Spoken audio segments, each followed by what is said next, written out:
23 years ago on April 25th, almost 10,000 practitioners of Falun Gong, a spiritual practice based on three principles of truthfulness, compassion, tolerance, went to Beijing, China for a peaceful appeal. They wanted to protest the persecution of the practice by the Chinese Communist Party, or CCP, after police in Tianjin province, China, arrested many Falun Gong practitioners.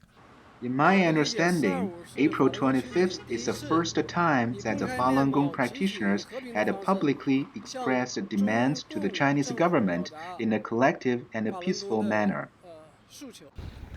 Falun Gong was founded and first introduced in 1992 by Mr. Li Hongzhi. The practice grew popular quickly and was practiced by almost 100 million people around the world. In July 1999, then CCP leader Jiang Zemin began to persecute the practice and its April adherents. 25th was also the prelude to the CCP's public persecution of Falun Gong on a large scale, because the CCP's handling of April 25th at that time was to promise to give Falun Gong a legal and quiet environment for practicing. But only after a little while, then in July, it is suddenly backtracked and began a sudden and bloody suppression. This year, Falun Gong practitioners in Houston, Texas commemorated this event by holding banners in the middle of Chinatown. They say other Chinese people as well as Americans should know more about the peaceful appeal.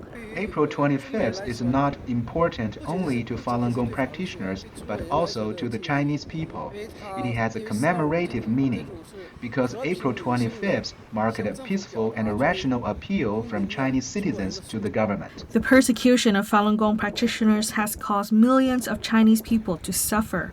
Han Yuqi has been practicing Falun Gong with his parents since he was a child. The police took my parents away. I was only 12 years old and they left me alone at home. The household registration book was taken away by the police and I couldn't even register for the high school entrance examination. His father used to work for a mainland Chinese TV station. He was arrested by the CCP and brutally persecuted because he practiced Falun Gong and insisted on his beliefs. I was sentenced to 1 year of re-education through labor. During this process, I was beaten to the point of blindness, and my left ear was beaten to the point of bleeding.